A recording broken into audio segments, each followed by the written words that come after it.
Story 1. My, 27 male, low empathy nephew, 19 male, just bought a gun. Should I be concerned? I'm a little concerned, even if it may be irrational, but he's pretty antisocial, doesn't have any close people in his life. I tried to be, but didn't work out. He also doesn't believe people can be close emotionally, and is very low in empathy. He can be a bit aggressive at times, too. I'm not sure if I'd say I've ever seen extremely concerning behavior from him, but this move of buying a gun does concern me a bit. I spent 2 years trying to get to know him and support him and become close, but it never went anywhere. He has no interest in other people and even said so himself that he doesn't care, which is weird given that he reads self-improvement books, some of them even being on socializing. I don't know. I'm not a huge fan of guns, but I grew around lots of them. I don't, hold it against anyone who owns a gun. I think that's your choice, even if I'm uncomfortable with it. I mean, maybe he's just trying to get into a hobby of hobby shooting or hunting or something. Should you be concerned? I mean, maybe a little if he's that antisocial and doesn't get close to people, but also if you haven't seen any concerning behavior, like where he seems to be extra angry or becoming more distant or something. I don't know. I don't know how concerned you should be. I'm concerned reading it, but I might be overreacting.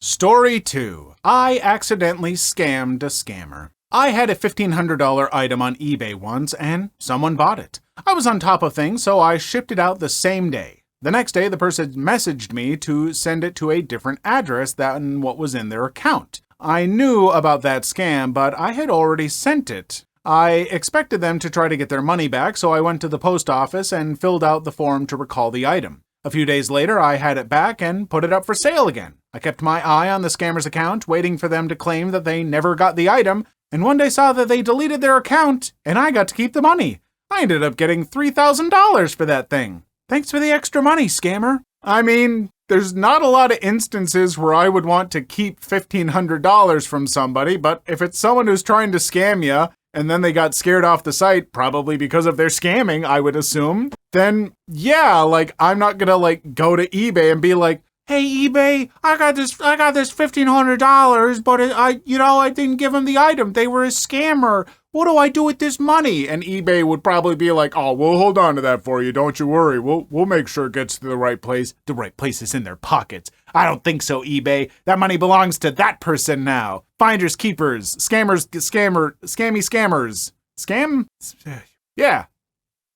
Story 3. Today I effed up by insulting my wife's intelligence. I absolutely love my wife, but she's really stubborn about dumb crap. Throwaway, but I'm absolutely stunned to learn she doesn't know how metric measurements work. Today I effed up by calling her out on it. She always seems to confuse ounces and milliliters, but I figured she just misspoke and usually could figure out what she meant. We have children together, and now I'm starting to realize she thinks metric is just another name for the same measurements. Seriously, had a huge argument about how many fluid ounces we're feeding our baby. I asked, why did you tell the pediatrician we're giving 3 milliliters per feeding? It's 3 ounces. That's a huge difference. She looked at me completely seriously and said, those are the same thing. I said, wait, what are you talking about? And she proceeded to tell me how she learned that milliliters are equivalent to fluid ounces in nursing school and that she didn't make a mistake. I explained that she must have misunderstood because that doesn't make sense. She swore that she was correct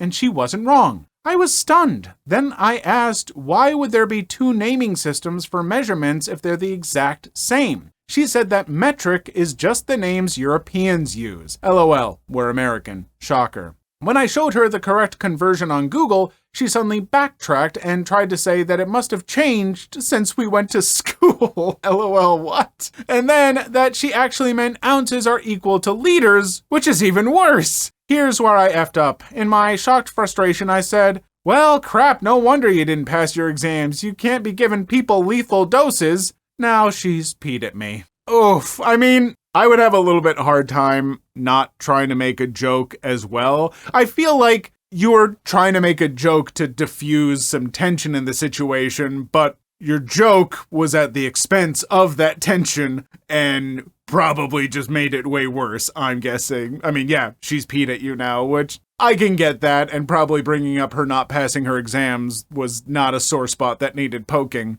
But yeah, I mean, in school, we were taught so much about like the differences of metric and, imperial units that we use here and one other country uses, or two, or whatever it is. It's not many. But I remember in science classes and when I was doing like my certified nursing assistant classes, yeah, like we use the metric system a lot in medicine and in science because it's a very easy unit to use and it's very smart, and I hate that we don't use it here, but whatever. But for her to like I can get people not knowing that because it is weird and confusing. It's weird growing up in a country that doesn't use it and then trying to reconcile that when it's being used. But folks, it's okay to just admit when you were wrong and didn't know something. I've not known things. We all have gaps in our knowledge. Guaranteed, as enough time goes by, there will be something that this husband will say that the wife will be like, what the hell are you talking about? Everybody has those gaps. It's okay when you're called out on it to just be like, oh man, I've thought this the whole time and been wrong. Well, now I know. It's that easy.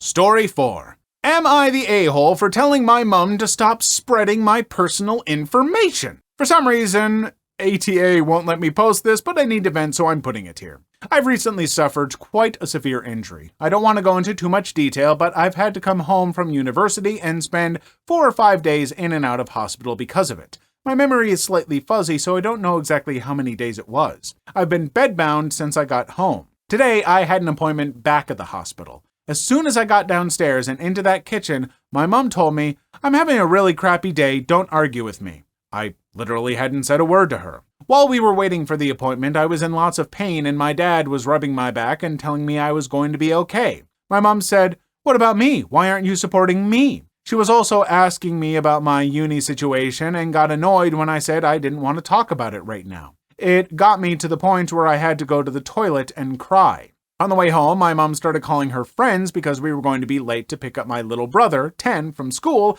and wanted to see if anyone could pick them up. This was when I found out that most of her friends, who I've not met, knew the details of the accident that caused my injury.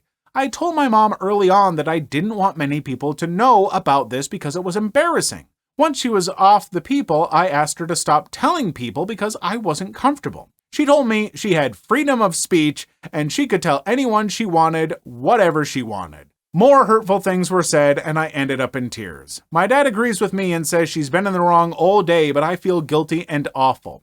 It might be because I feel horrible from the injury, but I don't know. Am I the a-hole? You are not the a-hole, and your mother is an inconsiderate garbage person. I am sorry, but when someone confides in you like, hey, I would like you to keep this private, and their response is like, I have freedom of speech and I can say whatever I want. Yes, you can. You absolutely can. That doesn't mean you should. You can say all kinds of mean, hurtful, gross, awful things. You're allowed to say some really repugnant crap. That doesn't make it a good thing to do. It doesn't make it nice. You have the freedom to tell your child, I hate you, I've never loved you, and I hope that you drown in a vat of diarrhea. Which is an awful thing to say. What an awful thing to say. But you can say it. Does it make you a good person for saying it?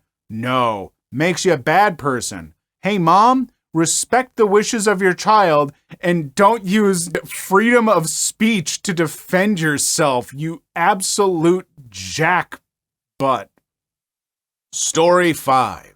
Am I the a-hole for poisoning housemate who ate my food without my permission and ended up in the ER? I, 19 male, recently moved into a shared place and there's someone who keeps stealing my food. At first I thought it was just a mistake, but even my leftovers were being eaten. It was very clear that the person was doing it on purpose. I spoke to my housemates about how I would just prefer to be asked first, but they were nonchalant about it and none of them admitted to doing it, and I haven't caught anyone in the act, so I tried to ignore it as it only happened every couple of days or so. A few days ago, I came home from work with a carton of eggs that I found while dumpster diving and some bread. I wanted to give the eggs the water test first before eating them, just to make sure that they're safe to consume, but I was too tired and went to bed early without eating. The next day, I found out that one of my housemates got so sick he ended up having to go to the emergency room. My eggs were not in the fridge where I left them, but I saw the carton and shells in the trash and my bread was opened. I had a hunch that it was him because there was a possibility that the eggs had gone bad, but I was also annoyed at the fact that he helped himself to my food without asking. When he came back, I asked him if he had eaten my eggs and bread, but he denied. I then said, "Okay, but I hope whoever ate them doesn't get as sick as you because I found the eggs in a dumpster." His face immediately dropped and he looked visibly uncomfortable. He got angry and went from saying that he may have consumed the food by mistake as he wasn't paying attention and doesn't exactly remember and accusing me of poisoning him. He said that it's a health hazard to bring such food in communal spaces without warning everyone first, as it's not uncommon for people in shared places to eat other people's food by mistake. He hasn't spoken to me since then, and my housemates are siding with him and calling me disgusting for doing that. A part of me feels like I wasn't wrong because they were my eggs that I was fully intending on eating, and I didn't think I had to warn people against eating food that didn't belong to them, but I also do feel bad and guilty that he got sick. So please tell me if I was in the wrong. So first off, I will not shame anyone for dumpster diving. I have been in financial, dire straits many times in my life. You do what you have to do to get by, and I'm not going to accept anyone shaming folks for that. I will say that there are certain things that I'm just not going to take out of the dumpster, like fish, meat products, and eggs are an iffy one. Now, I know for folks in other countries who are like, well, eggs don't need to be refrigerated and stuff, they do in America. We do a cleaning process that basically means that eggs need to be refrigerated for the most part. So I wouldn't necessarily trust them in a dumpster.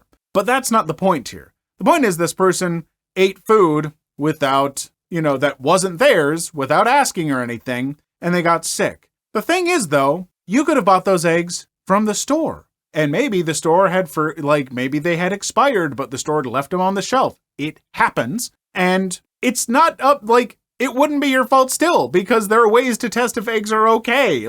If this person is going to eat something that's in the fridge that can spoil and, make you very sick, they should know how to check for that. Does meat smell bad? Don't cook the meat. Are the eggs, floating wildly in the water? Don't eat the eggs. That's not on you. He should know how to check this food, and if he's just going to eat food without asking, he gets to deal with the consequences. You're not an a-hole. Your roommates suck. Please leave your story in the comments. I would love to make a video on them in the future. Also, don't forget to like and subscribe.